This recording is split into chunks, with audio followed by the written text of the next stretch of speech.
नमस्कार दोस्तों, स्वागत करता हूँ आपको लोकल मोबाइल इंजीनियर पर। Step by step dead mobile को कैसे चेकिंग करें। दोस्तों, मोबाइल शॉर्ट सर्किट से डेड हुआ है या किसी और कारण से कैसे कहाँ से पता करें। अगर eMMC की वजह से डेड है तो कैसे प्रॉपरली चेक करके समझे। एक चालू मोबाइल का रीडिंग कितना कितना किस किस सेक्शन पे आता है और एक डेड मोबाइल का रीडिंग किस किस कंडीशन में कितना आता है। दोस्तों, मैं डेड मोबाइल की कुछ चैप्टर बनाऊंगा जिसमें क्वालकॉम और मीडियाटेक चिपसेट की मोबाइल का एक एक सेक्शन की डीप में एक्सप्लेनेशन चैप्टर होगी, जिसमें ऐड रहेगा basic testing, code testing, hot testing, computer testing और ये सारे टेस्टिंग थ्योरी और प्रैक्टिकल लाइव करके समझाऊंगा। और मैं आप लोगों को बेसिक से लेकर एडवांस तक सारे जानकारी दूंगा। तो चलिए पहला चैप्टर शुरू करते हैं। इस चैप्टर में आप सीखने वाले हो चार्जिंग एम्पियर रीडिंग से और कंप्यूटर टेस्टिंग से मोबाइल को बिना खोले कैसे पता लगाए कि मोबाइल किस कंडीशन में डेड हुआ है। और बाकी आने वाले चैप्टर में इंक्लूड रहेगा DC supply reading, multimeter reading, basic checking, क्योंकि डेड मोबाइल का मदरबोर्ड की शील्ड को निकालने से पहले power IC, DC to DC IC, PMI IC, CPU, eMMC पे काम करने से पहले इन सब रीडिंग से आप मोबाइल ठीक भी कर सकते हो, क्योंकि कई बार देखा जाता है सॉफ्टवेयर की वजह से मोबाइल डेड हुआ है और ये आप प्रॉपर टेस्टिंग एंड रीडिंग से पता लगा सकते हो। दोस्तों, कुछ ऐसे रीडिंग होती है जिसको आप जान जाओगे तो फ्लैशिंग से मोबाइल ठीक हो जाएगा। तो ये रीडिंग आपको जानना बहुत जरूरी है। दोस्तों, सबसे पहले आपको ये जानना होगा मोबाइल किस किस कंडीशन में डेड होता है। कंडीशन 1 पानी की वजह से शॉर्ट सर्किट होकर डेड, कंडीशन 2 गिर के डेड, कंडीशन 3 चलते चलते डेड, कंडीशन 4 फ्लैशिंग या अनलॉकिंग करने time dead, condition 5 hang on लोगो, यानी कि इन कंडीशन की मोबाइल को भी डेड कैटेगरी में शामिल किया जा सकता है। लेकिन कंडीशन 5 की कैटेगरी की फोन बहुत कम लोग रिपेयर कर पाते हैं। दोस्तों, इसका बहुत बड़ा कारण है। चलिए लास्ट में आपको कारण बताऊंगा। दोस्तों, हमेशा आपको कस्टमर से डेड कंडीशन पता करनी है, जिससे आपको कंडीशन पता चल जाएगा और आप उस कंडीशन के हिसाब से रिपेयर कर सकते हो। दोस्तों, इन कंडीशन में मोबाइल क्यों डेड हो जाता है, चले जानते हैं। देखिए, जब मोबाइल वाटर डैमेज होता है तब सबसे पहले आपको मोबाइल खोल के बैटरी को मदरबोर्ड से डिस्कनेक्ट कर देना है और अच्छे से मदरबोर्ड में देखना है कि पानी किस किस जगह पर गया और कार्बन पड़ा। और एक चीज गौर करिए, इस तरह की सील जिस मदरबोर्ड में लगा हुआ है उस मदरबोर्ड में बहुत कम चांस रहता है सीपीयू और पावर आईसी शॉर्ट हो जाना, क्योंकि देखिए ये सील पूरी तरह से पैक है,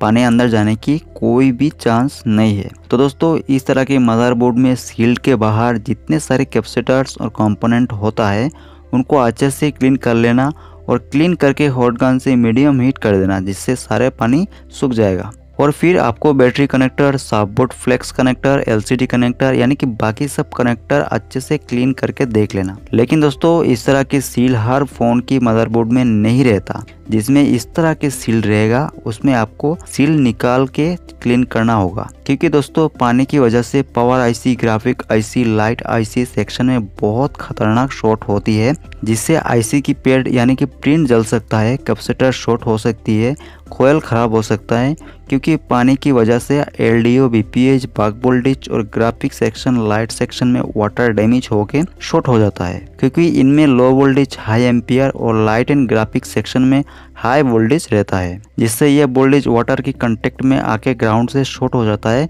और ये फिर कार्बन एंड स्पार्क करके प्रिंट जल जाता है। आईसी भी खराब हो सकती है। अगर ऐसा होता है तब आपको जीआर रीडिंग लेके स्कीमेटिक डायग्राम, बिटमैप का सहारा लेना होगा। और इस तरह के कंडीशन में सेट रिपेयर करना टफ भी और बहुत टाइम भी लगता है। दोस्तों, मोबाइल गिर के डेड होता है तो सीपीयू eMMC रिवॉल कर देने से मोबाइल ठीक हो जाता है और हो सकता है power IC, DC to DC IC, PMI IC को रिवॉल करना पड़े। अगर रिवॉल करके ना होता है तो आपको स्कीमेटिक के हिसाब से काम करना होगा, क्योंकि मोबाइल ड्रॉप होने से प्रिंट टूट सकता है। आपको टूटा हुआ प्रिंट ढूंढने के लिए स्कीमेटिक और प्रॉपर ट्रेसिंग की नॉलेज होना चाहिए। लेकिन बहुत सारे बाइक के पास स्कीमेटिक नहीं होती है तो वो क्या करे। दोस्तों, इस वीडियो में सब जानकारी है, कंटिन्यू वीडियो पे बने रहे, स्टेप बाय स्टेप पता चल जाएगा। दोस्तों, जो ट्रेसिंग एंड रीडिंग की नॉलेज मैं आपको बताऊंगा, अगर आप समझ के दिमाग पे बैठा दोगे तो बहुत आसानी से परफेक्ट वैसे काम करना सीख जाओगे। देखिए, आप हो सकता है बहुत कुछ जानते होंगे, लेकिन मैं स्टेप बाय स्टेप इसलिए बता रहा हूँ क्योंकि मेरा समझाने की तरीका आपको अच्छे से समझ आए। ऐसा ना हो कि आपका कीमती टाइम मेरे वजह से खराब हो। दोस्तों चलते चलते मोबाइल डेड होने का कारण शॉर्ट हो सकता है, यानी कि हेल्थ खराब होने की वजह से हो सकता है या बैटरी की वजह से होती है। और ये कंडीशन ज्यादातर देखा गया है सेकेंडरी लाइन शॉर्ट की वजह से, जैसे कि BPH line, graphic section, light section etcetera. दोस्तों मैं इस बारे में चार्जिंग रीडिंग और डीसी रीडिंग के साथ समझाऊंगा कि कब आपको फ्लैश करना है और कब आईसी बदलना है और क्यों बदलना है। फ्लैशिंग या अनलॉकिंग के टाइम मोबाइल डेड होना मोबाइल पे गलत फाइल फ्लैश कर देने से होता है और eMMC की वजह से होती है। eMMC को निकाल के रीप्रोग्राम करना पड़ सकता है और चेंज भी करना पड़ सकती है, क्योंकि eMMC 90% कंज्यूम के कारण ऐसा होता है। बट आप और एक बार फ्लैश करके देख लेना। दोस्तों मुझे पता है इस तरह एक वीडियो में सब कुछ समझना ठीक नहीं। अगर मोबाइल की एक एक सेक्शन की और एक एक प्रॉब्लम की सोल्यूशन सेपरेट वीडियो बना के आपको समझा दी जाए तो आपके लिए सीखना समझना बहुत अच्छा होगा। लेकिन आपको ये भी तो जानना बहुत ज़रूरी है कि मोबाइल डेड क्यों होता है और स्टेप बाय स्टेप चेक कैसे करना होती है। दोस्तों डेड चैप्टर खत्म होने के बाद मैं सेपरेट वीडियो जरूर बनाऊंगा। और कंडीशन 5 की टॉपिक लास्ट में है, मैंने इसीलिए इसको लास्ट में रखा क्योंकि आप कॉम्प्लिकेटेड चीज लास्ट में समझोगे तो बेटर होगा। दोस्तों अगर किसी भी कारण से डेड कंडीशन पता ना भी चले तो कोई नहीं, आप फिर भी डेड फ़ोन को रिपेयर कर सकोगे proper checking and proper knowledge से। बस वीडियो को स्किप मत करना। डेड फोन को खोलने से पहले आप चार्जर लगाइए और चार्जर मीटर की रीडिंग देखिए कितना एम्पियर मोबाइल कंज्यूम कर रहा है। दोस्तों आपके पास इस तरह की मल्टीपोर्ट चार्जर है तो ठीक है, नहीं तो आप ले लो या इस तरह की 2 पोर्ट वाला चार्जर मीटर ले लो, 250-300 में मिल जाएगा। दोस्तों टूल के बिना एक मैकेनिक प्रोफेशनल मैकेनिक नहीं बन सकता। आज के टाइम पे कुछ एडवांस टूल आपके पास होनी चाहिए। आप अपना ज़रूरत के हिसाब से टूल ले सकते हो, बट एडवांस टूल रहना ही चाहिए। दोस्तों देखिए मैं आपको कुछ डेड कंडीशन की रीडिंग और ओके कंडीशन की रीडिंग बताता हूँ। मोबाइल ओके कंडीशन की चार्जिंग कंज्यूम रीडिंग 1 एम्पियर से 2 एम्पियर के आसपास होती है, क्योंकि बैटरी का चार्ज परसेंटेज के हिसाब से एम्पियर कंज्यूम होता है। और प्रॉपर रीडिंग के लिए चार्जर लगा के कुछ सेकंड वेट करना चाहिए और चार्जर लगाते ही मोबाइल वाइब्रेट होगा। डिस्प्ले सही रहने से ग्राफिक आएगा और बैटरी पूरी डिस्चार्ज रहे तो 2 एम्पियर के आसपास चार्जिंग रीडिंग आएगा।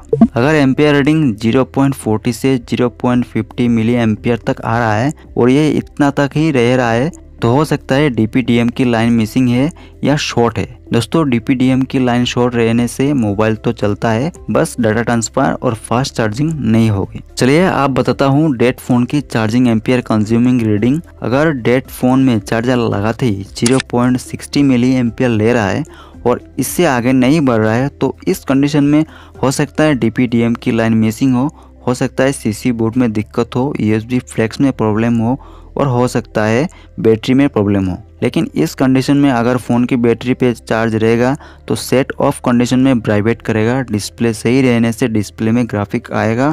और अगर बैटरी बिल्कुल डेड है तो दोस्तों इसका कारण चार्जर पिन खराब हो सकता है या इन सब पे खराबी हो सकती है। तो आप अच्छे से एक बार चार्जिंग पिन को क्लीनर डाल के ब्रश से क्लीन करके देख लेना। कई बार कार्बन लगने की वजह से मोबाइल प्रॉपर चार्ज नहीं हो पाता और सेट फेक चार्ज होते होते ऑफ हो जाता।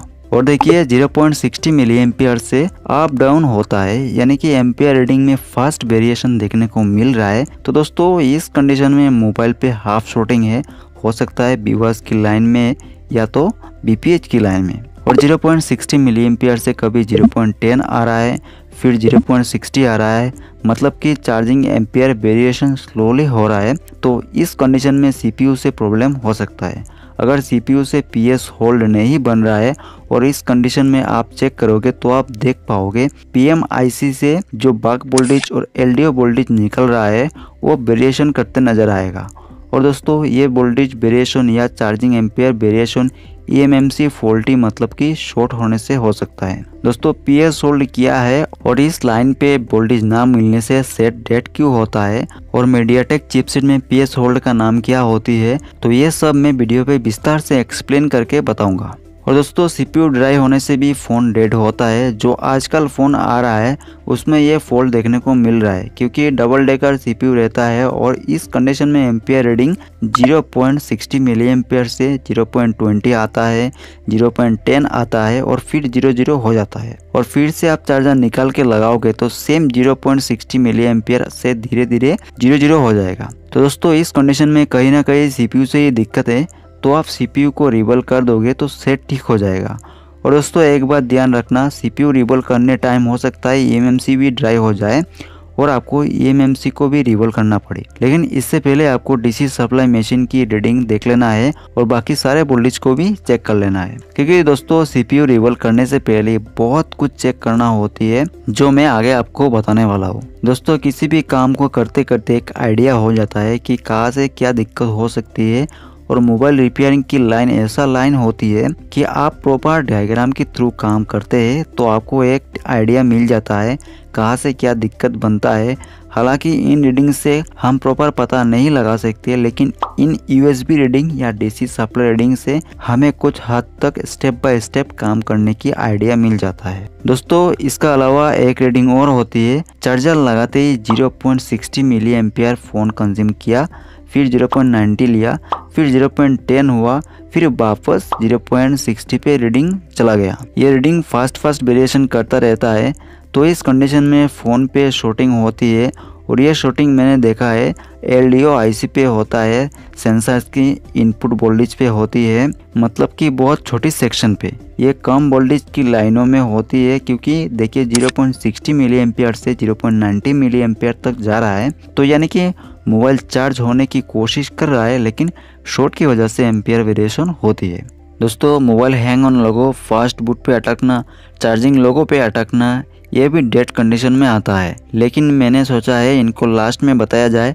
तो सुनिए, हैंग ऑन लोगो पे सेट अटक जाए तो सबसे पहले सेट को ऑफ करना होगा, क्योंकि बिना ऑफ करे आप काम नहीं कर पाओगे। तो ऑफ करने के लिए आपको वॉल्यूम प्लस और पावर बटन को एक साथ दबा के कुछ सेकंड रखना है जब तक सेट ऑफ ना हो जाए, और जब ऑफ हो जाएगा तब आप फ्लैश करके देख लेना। और हैंग ऑन लोगों के सेट फ्लैशिंग से 90% हो जाता है। दोस्तों अगर फ्लैशिंग करते टाइम कुछ एरर या फ्लैशिंग फेल हो जाए तो हो सकता है eMMC खराब हो गया होगा या बैड हेल्थ की वजह से ऐसा हो रहा होगा। आप अगर eMMC रिप्रोग्राम कर सकते हो तो सेट ठीक होगा, और हो सकता है eMMC भी चेंज करना पड़े। इसमें बहुत लंबा प्रोसेस हो जाएगा और टूल्स भी चाहिए होगा।